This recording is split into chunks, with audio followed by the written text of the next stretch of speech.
అందరికీ నమస్కారం. నేను మీ ఎస్పీజీ. మనలో చాలామందికి రామాయణం మీద చాలా అపోహలు, అనుమానాలు చాలా ఉన్నవి. మన తెలుగు సినీ నిర్మాతలు రామాయణాన్ని మనకు చూపించే క్రమంలో కొంత వక్రంగా మార్చారు. అంటే లేనిది ఉన్నట్లుగా ఉన్నది, లేనట్లుగా వారి యొక్క సొంత కవిత్వాలను మనపై రుద్దడానికి ప్రయత్నించారు. అందుకే మీ ముందుకి శ్రీ వాల్మీకి మహర్షి గారు రచించిన సంపూర్ణ రామాయణం పుస్తకాన్ని ఆధారంగా చేసుకుని నిజమైన రామాయణాన్ని ఒక అక్షరం కూడా మార్చకుండా భావితరాలకు డాక్యుమెంటెడ్ ఎవిడెన్స్ గా ఉండాలని నేను యూట్యూబ్లో ఆడియో రూపంలో అప్లోడ్ చేయాలని సంకల్పించాను. మీరు మీ రోజువారీ కార్యక్రమాలు చేసుకుంటూ ప్రతిరోజు సాయంత్రం 6:30కి వినవచ్చు.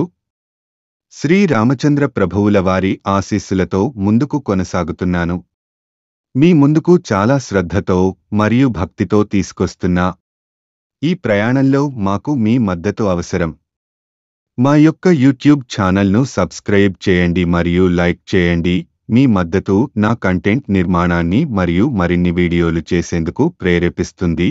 నేను చేసే ఈ కార్యక్రమంలో ఏమైనా లోపాలు ఉంటే నాకు కామెంట్ రూపంలో తెలియజేస్తే తరువాత వచ్చే వీడియోలను నేను సరిదిద్దుకుంటానని మనవి చేసుకుంటున్నాను.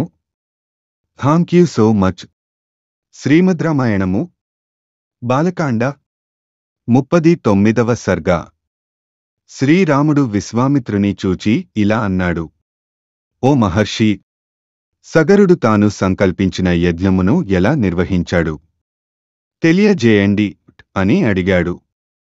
విశ్వామిత్రుడు ఇలా చెప్పనారంభించాడు: ఓ రామ, సగరుని యజ్ఞము హిమాచలము వింధ్యపర్వతము మధ్య జరిగింది. సగరుడు యజ్ఞాశ్వమును విడిచిపెట్టాడు. సగరుని మనుమడైన అంశుమంతుడు ఆ యజ్ఞాశ్వమునకు రక్షణగా వెంట బయలుదేరాడు. సగరుడు యజ్ఞము చేయడం ఇష్టం లేని ఇంద్రుడు రాక్షస రూపం ధరించి వచ్చి యజ్ఞాశ్వమును అపహరించాడు.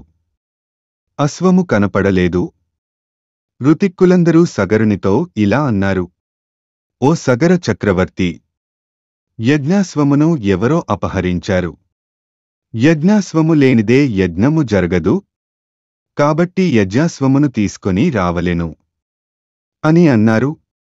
ఆ మాటలు విన్న సగరుడు తన 60,000 మంది కుమారులతో ఇలా అన్నాడు: ఓ కుమారులారా, ఇది మంత్రములతో పవిత్రమైన స్థలము. ఇక్కడకు రాక్షసులు రాలేరు. ఇది రాక్షసుల పని కాదు. కాబట్టి మీరు భూమండలము అంతా వెదకండి.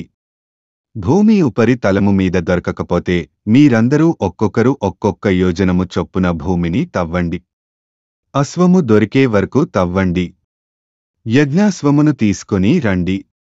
మీరు అశ్వమును తీసుకొని వచ్చే వరకు నేను ఋత్విక్కులు నా మనుమడు ఇక్కడనే మీకోసము నిరీక్షిస్తూ ఉంటాము అని పలికాడు సగరుడు.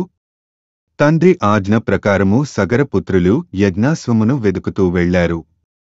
వారికి ఎక్కడా అశ్వము కనపడలేదు. వారు భూమిని తవ్వనారంభించారు.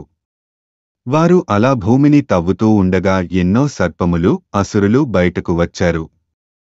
60,000 మంది సగరపుత్రులు ఒక్కొక్కరు ఒక్కొక్క యోజనము వంతున 60,000 యోజనములు తవ్వారు. భూమి అంతా పాతాళంగా మారిపోయింది. పెద్ద గొయ్యిగా తయారయింది. సగరపుత్రులు జంబూ ద్వీపము అంతా తవ్వేశారు. ఇది చూచి దేవతలరు, గంధర్వులు, నాగులు అందరూ బ్రహ్మదేవుని వద్దకు వెళ్లారు. ఓ బ్రహ్మదేవ, యజ్ఞాశ్వము కొరకు సగరపుత్రులు భూమి నంతా తవ్వుతున్నారు. పాతాళంలో తపస్సు చేసుకుంటున్న ఋషులను చంపుతున్నారు. దొరికన వాడిని దొరికనట్టు చంపుతున్నారు. ఎన్నో జీవజాలములు నశించిపోతున్నాయి. నీ సృష్టి అంతా సర్వనాశనము అయిపోతోంది. మీరే కాపాడాలి అని బ్రహ్మదేవునితో మొరపెట్టుకున్నారు. శ్రీమద్ రామాయణము బాలకాండ 39వ సర్గ సంపూర్ణము. ఓం తత్సత్. ఓం తత్సత్. ఓం తత్సత్.